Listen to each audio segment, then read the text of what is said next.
নমস্কাৰ পুনৰবাৰ স্বাগতম জনাইছো মোৰ ডিফেন্স মাইণ্ড ইউটিউব চেনেলটোলৈ আজি আপোনালোকলৈ লৈ আহিছো মই অন্য এটা বিশেষ ভিডিঅ' অসম চৰকাৰৰ ফালৰ পৰা আপোনালোকলৈ মুকলি কৰিছে পুনৰ কিছুমান নতুন ভেকেন্সি যদিহে আপোনালোকে ভেকেন্সিসমূহ এপ্লাই কৰিব বিচাৰে তেনেহ'লে এপ্লাই কৰিবলৈ হ'লে আপোনালোকৰ বয়সৰ সময়সীমা কিমান এডুকেশ্যন কোৱালিফিকেশ্যন কিমান এলিজিবিলিটি ক্ৰাইটেৰিয়া কি বা ইয়াক আপোনালোকে এপ্লাই কৰিবলৈ হ'লে এপ্লিকেশ্যন ফিজ কিমান দিব লাগিব সকলোবিলাক তথ্য মই ডিটেইলছত আপোনালোকক দিবলৈ চেষ্টা কৰিম আপোনালোকে ভিডিঅ'টি চোৱাৰ আগতে যদিহে মোৰ চেনেললৈ নতুনকৈ আহিছে মোৰ চেনেলটো আপোনালোকে ছাবস্ক্ৰাইব কৰি থৈ যাব আৰু কাষতে থকা বেল আইকনটিও প্ৰেছ কৰি যাব যাতে আপোনালোকে পুনৰ এনে ধৰণৰ ভিডিঅ'বিলাকৰ নটিফিকেশ্যন আগলৈও পাই থাকে সো বন্ধু বান্ধৱীসকল আহক ভিডিঅ'টি আৰম্ভ কৰোঁ ডিএমইৰ ফালৰ পৰা মুকলি কৰিছে কিছুমান নতুন ভেকেন্সি যিখন আপোনালোকলৈ নটিচ জাৰি কৰিছে এই নটিচখনত তেওঁলোকে উল্লেখ কৰিছে সেই ভেকেন্সিসমূহৰ বিষয়ে আৰু এই নটিচখন জাৰি কৰিছে আপোনালোকৰ কাৰণে 23 নৱেম্বৰ 2024 তাৰিখে এতিয়া এই নটিচখনতনো কি লিখা আছে এবাৰ ভালদৰে চাওঁ আহক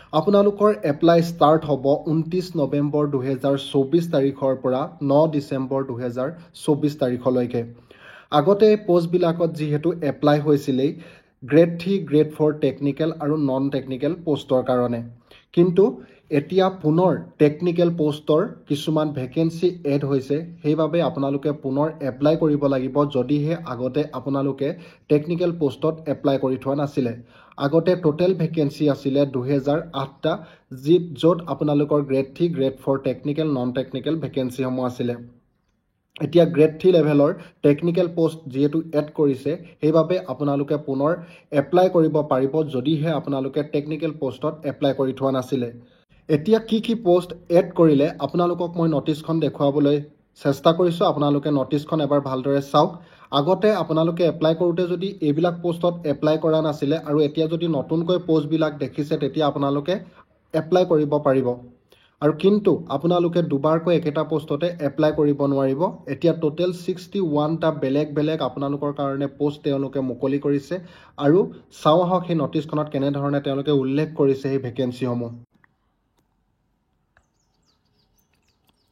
মই আপোনালোকক কোন কেইটা ভেকেন্সি তেওঁলোকে মুকলি কৰিছে টোটেল 61টা আৰু তাৰ কোৱালিফিকেশ্যন কি হেতুহে আপোনালোকক জনাবলৈ চেষ্টা কৰিছো বাকি আপোনালোকে নিজে চাই ল'ব মোৰ ডেসক্ৰিপচনত লিংক দিয়া আছে লিংকটোৰ জৰিয়তে আপোনালোকে চাব পাৰিব সকলোবোৰ তথ্য পে স্কেল আপোনালোকৰ 14000 ৰ পৰা 70000 টকালৈকে তেওঁলোকে দিছে ভালেমান আপোনালোকৰ পে স্কেল দেখাইছে তাৰ লগতে আপোনালোকে পোষ্টসমূহ আৰু এডুকেশ্যন কোৱালিফিকেশ্যনৰ বিষয়ে জানি লওক anaesthetic টেকনিচিয়ানত SSLC Science with Diploma in Anesthesia Technician course of equivalent from Gov Recognized Institute আপোনালোকৰ SSLC Science হ'ব লাগিব Diploma in Anesthesia Technician course কৰা হ'ব লাগিব আৰ্টিষ্টত দিছে SSLC pass with degree Diploma in Fine Arts from Recognized Institute Assistant Psychotherapist দিছে degree / Diploma of Psychotherapy from Gov Recognized Institute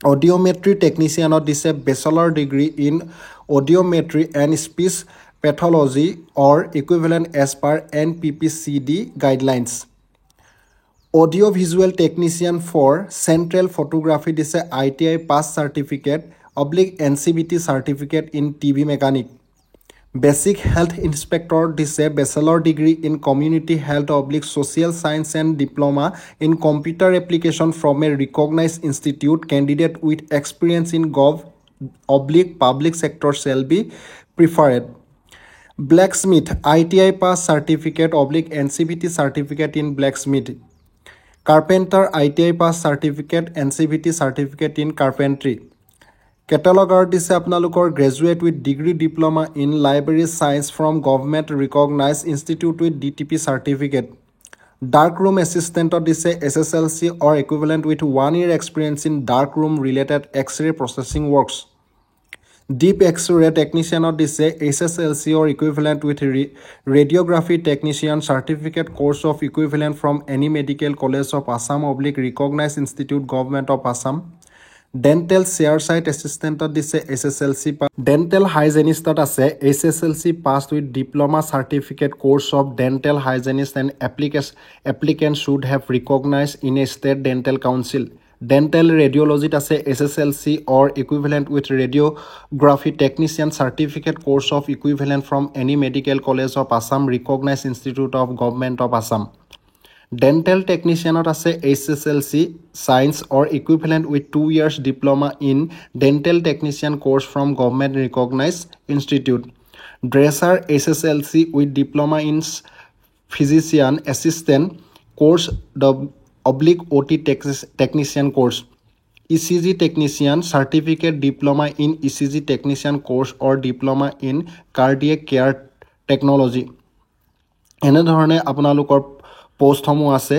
আপোনালোকে চাই লওক, এবাৰ মই সকলোবোৰ কৈ নিদিওঁ, আপোনালোকক দেখুৱাই দিছোঁ। তথাপিও তাৰ পাছতে আছে radiographer HSLC science or equivalent with radiography technician certificate course or equivalent from any medical college of Assam recognized institute of government of Assam. তাৰ পাছত আছে social worker degree in social work from recognised institute.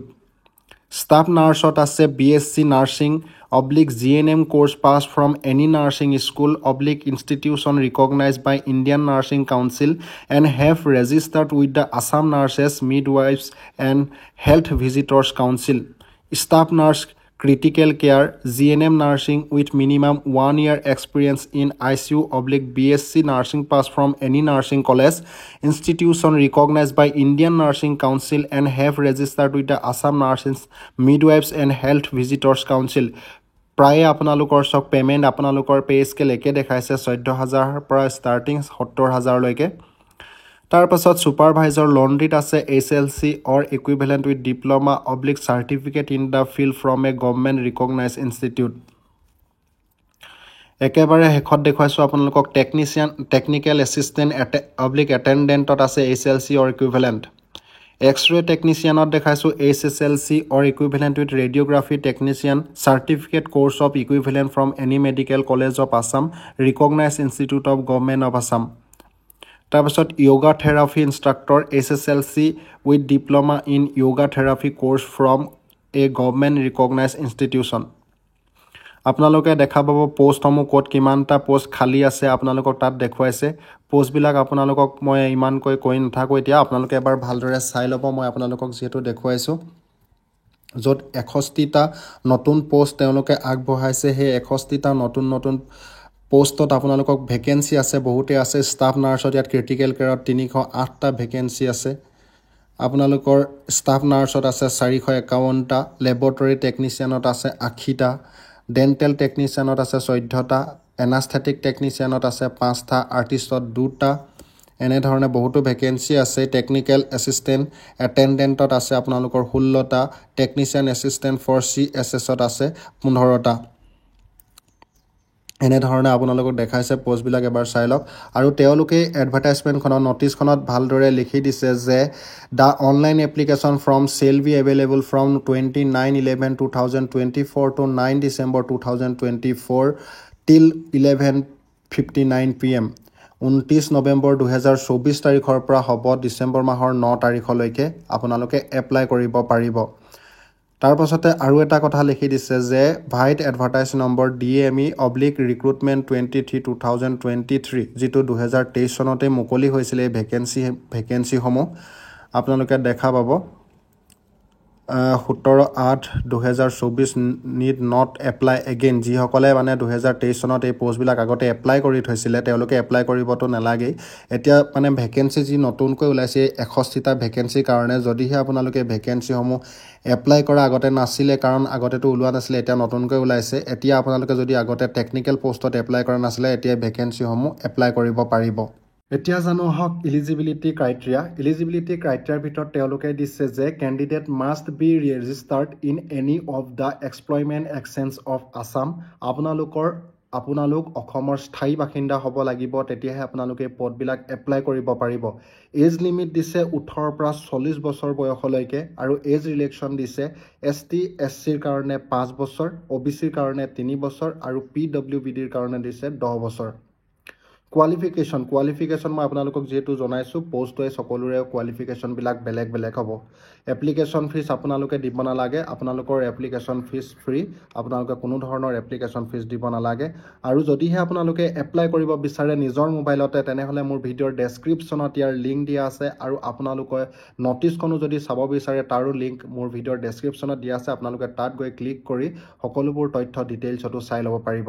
চ' বন্ধু বান্ধৱীসকল, ভিডিঅ'টি আজিলৈ ইমানেই। ভিডিঅ'টো যদি আপোনালোকৰ helpful যেন লাগিছে, আপোনালোকে ভিডিঅ'টি সকলোৰে সহায় হোৱাকৈ শ্বেয়াৰ কৰিবলৈ নাপাহৰিব। লগতে মোৰ ভিডিঅ'টি লাইক, কমেণ্ট আৰু ছাবস্ক্ৰাইব কৰি থৈ যাব চেনেলটো। আৰু পুনৰবাৰ মই আপোনালোকক জনাইছোঁ যে যদিহে আপোনালোকে মোৰ চেনেললৈ নতুনকৈ আহিছে, মোৰ চেনেলটো ছাবস্ক্ৰাইব কৰি থৈ যাব আৰু কাষতে থকা বেল আইকনটো প্ৰেছ কৰি দিব, যাতে এনেকুৱা ধৰণৰ ভিডিঅ'বিলাকৰ ন'টিফিকেশ্যন আপোনালোকে আগলৈও পাই থাকে। চ' বন্ধু বান্ধৱীসকল, আজিলৈ ইমানেই। জয় হিন্দ, জয় ভাৰত, বন্দে মাতৰম।